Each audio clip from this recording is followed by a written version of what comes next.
The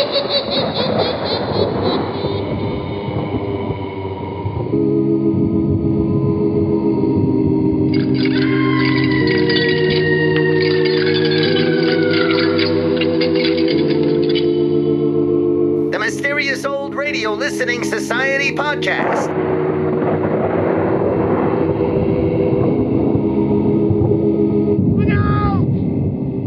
Welcome to the Mysterious Old Radio Listening Society, a podcast dedicated to suspense, crime, and horror stories from the golden age of radio. I'm Eric. I'm Tim. And I'm Joshua. We love mysterious old-time radio stories, but do they stand the test of time? That's what we're here to find out. Today, we continue our Patreon pledge drive with part 4 of the McCormick matter from yours truly, Johnny Dollar. If you already support this podcast, thank you.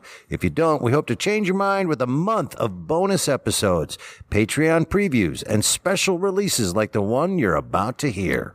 In a departure from our usual recording process, all three of us are listening to this story for the first time.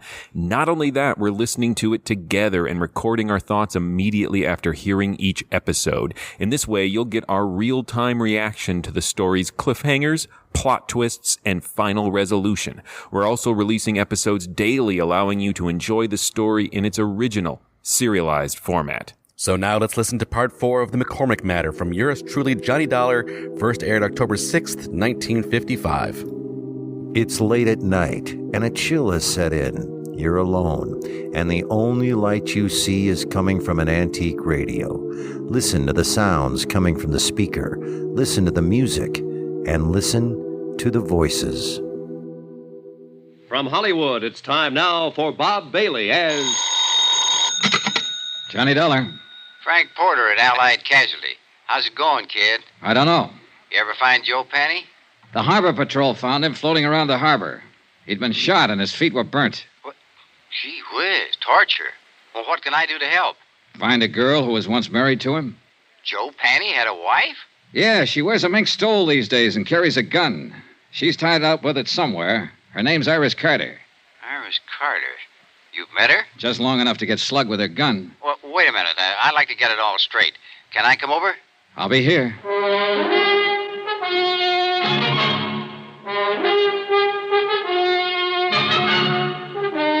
Tonight and every weekday night, Bob Bailey in the transcribed adventures of a man with the action-packed expense account. America's fabulous freelance insurance investigator. Yours truly, Johnny Dollar.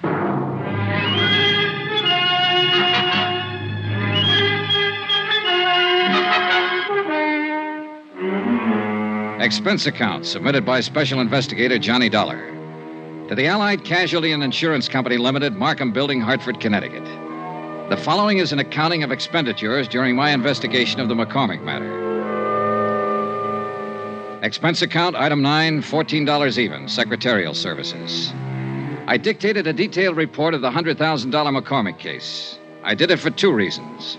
1, to make certain that Allied and the New York police were thoroughly informed of my part in the matter. And 2, to review the case for my own benefit. One of the key figures, Joe Penny, was a murder victim. Attached is a copy of that report.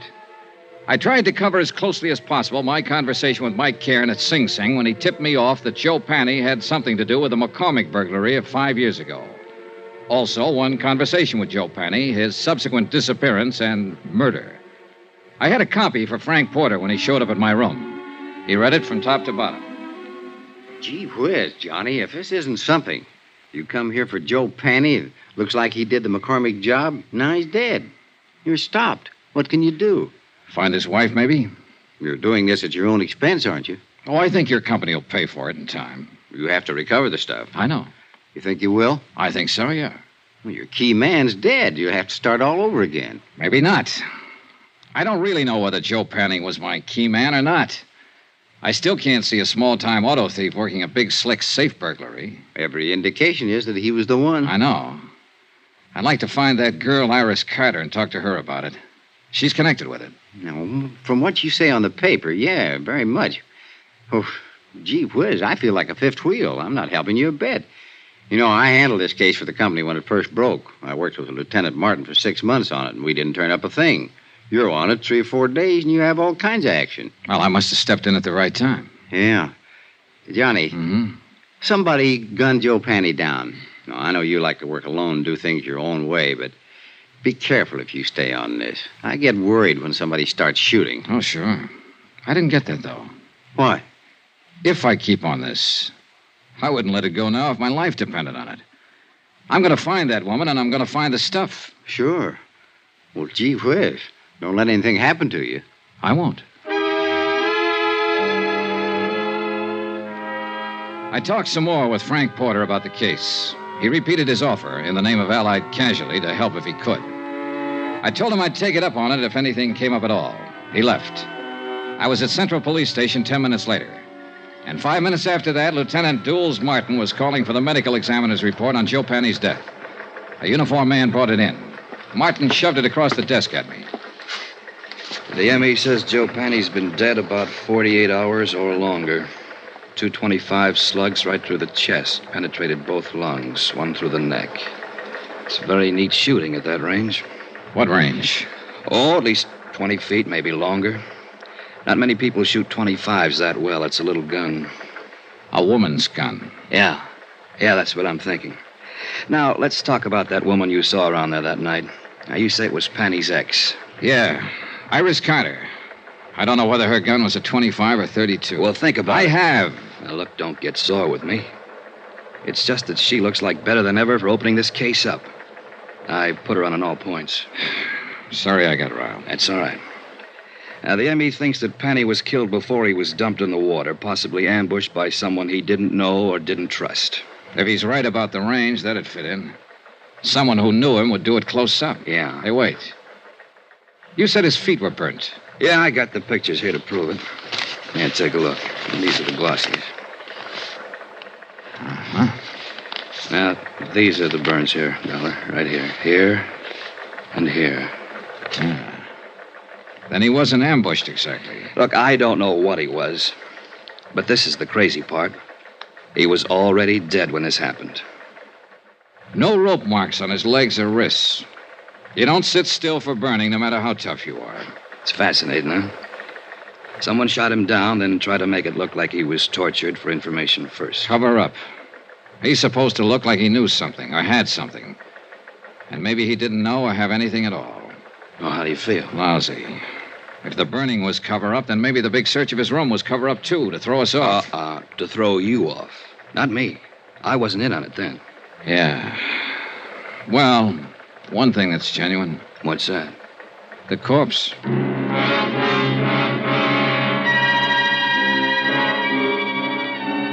An hour and a half later, a witness was delivered to the office of Lieutenant Martin. His name was Edmund Thompson. He sold papers in the dock area. Both Martin and I looked at him twice, and I could tell both of us were doubting the credulity of anything he might have to say.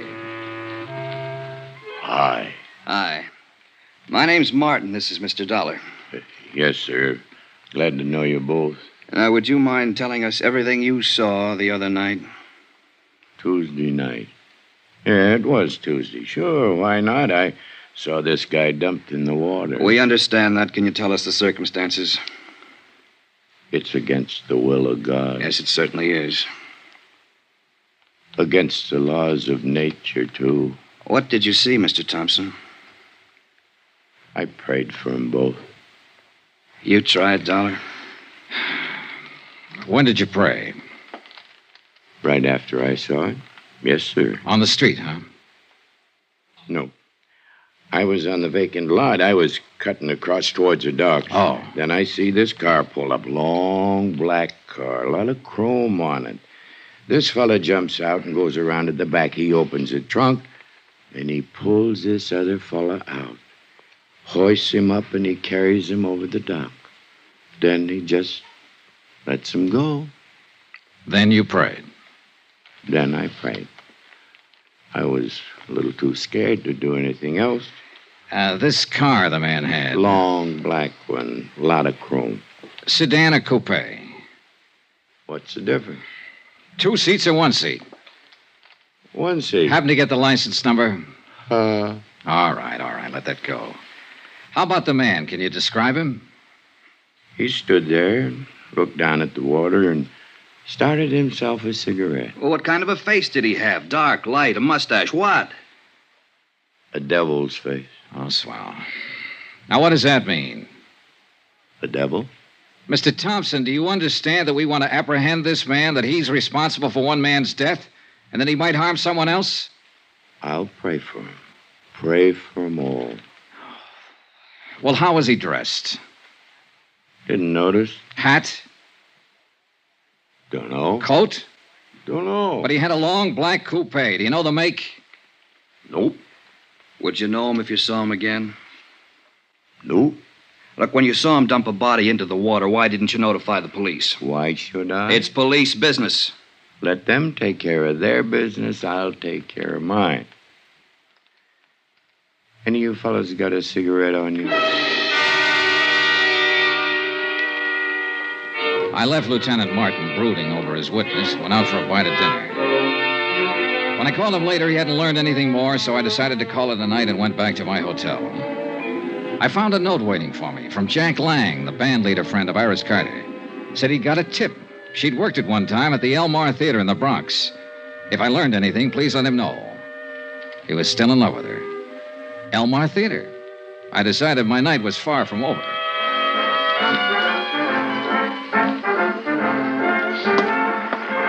Hey, you.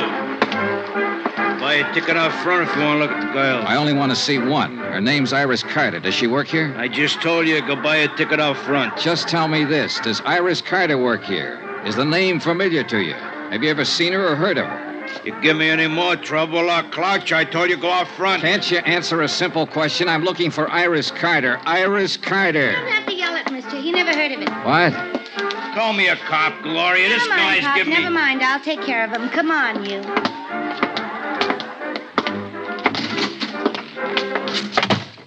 Iris Carter, is that what you said? Yeah.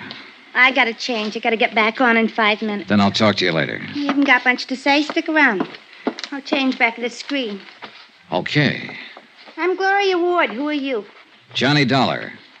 What do you want with Iris Carter? I want to see her and tell her something. Tell me. Well, for one thing, her ex-husband's dead. What? Oh, better watch that screen. Oh. Say that again. Joe Panny, her ex-husband's dead. No kidding. That no good bum is really dead. Yeah. Where can I find her? She don't work here no more. Hasn't worked here in 4 or 5 years. She quit. Well, where is she? You took over from the old man out there when you heard me mention her name. You've satisfied yourself that I'm really looking for her, so suppose Don't flip with me, mister. I'm not satisfied about anything.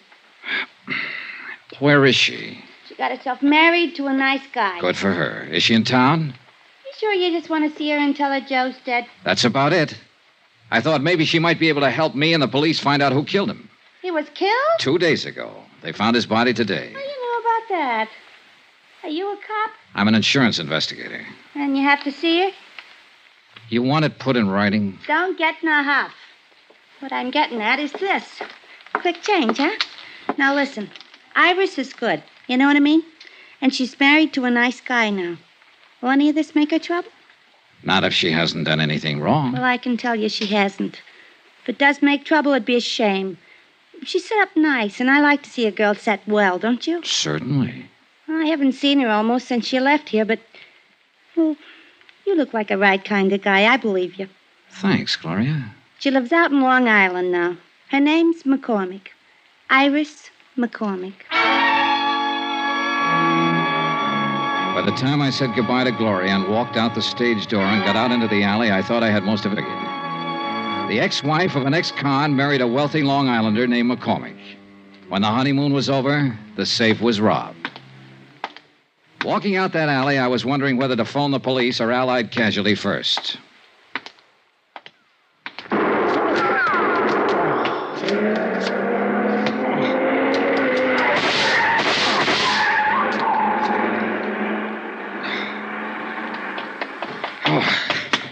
Shooting! You've been hit. Oh, it isn't bad. Did you see him? I didn't see nobody. The car. See the car, the one that just gunned out. Oh, the car. We had a long black coupe, a lot of chrome. A fella didn't have his lights on. Hey, that's against the law. Hey, you need help, mister. No, I'm all right.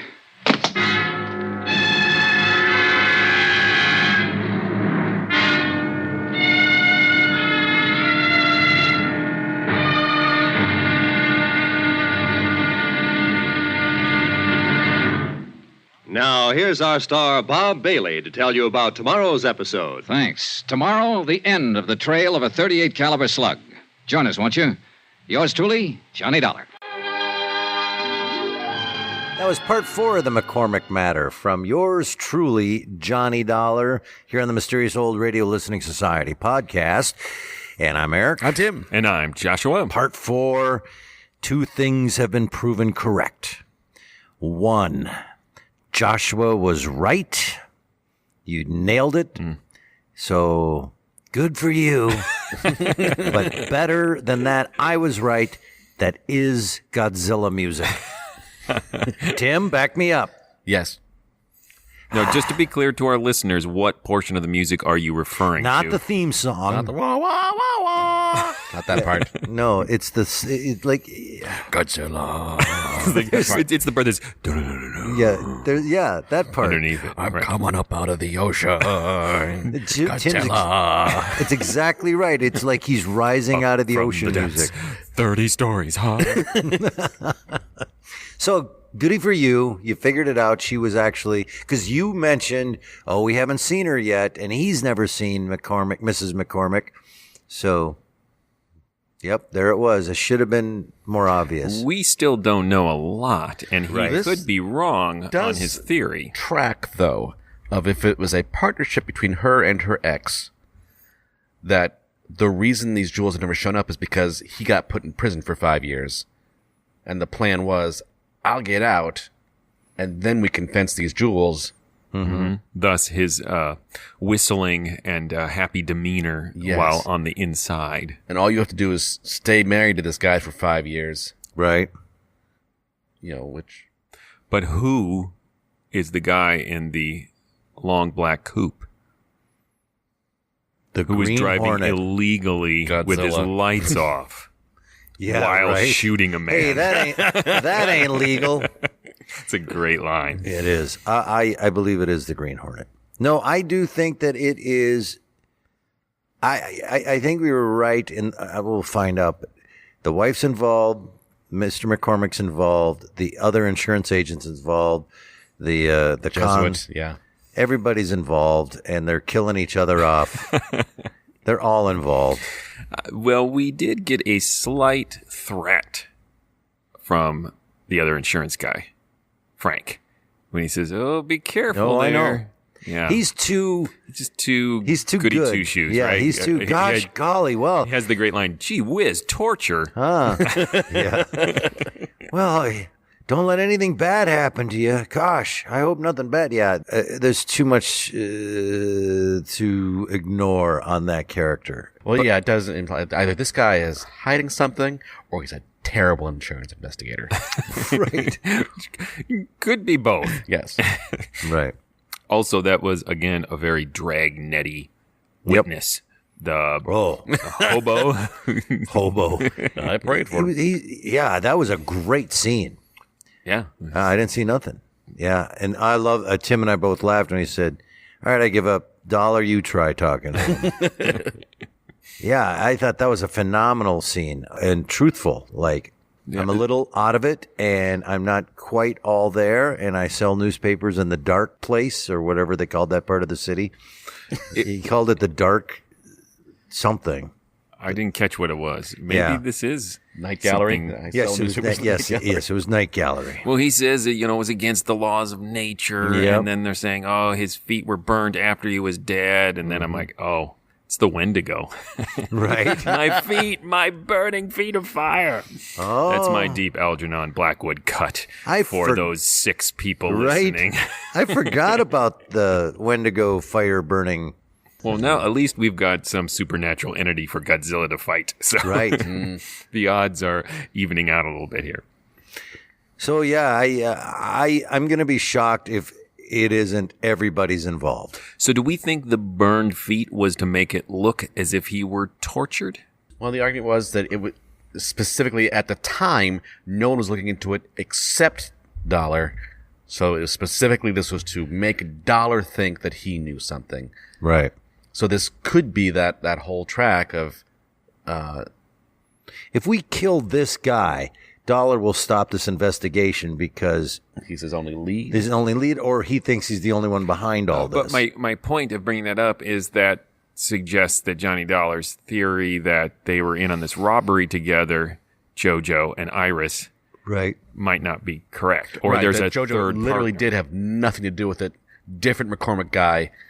I mean, it'd be a wild coincidence, but there's only one way to find out. What's that, Eric? Look it up on Wikipedia. Yep. All right, let's listen to the last episode. Okay. Thank you. Until then. Yours truly, Johnny Dollar, is transcribed in Hollywood. Written by John Dawson, the entire production is under the direction of Jack Johnstone.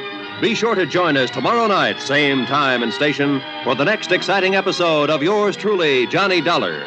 Roy Rowan speaking.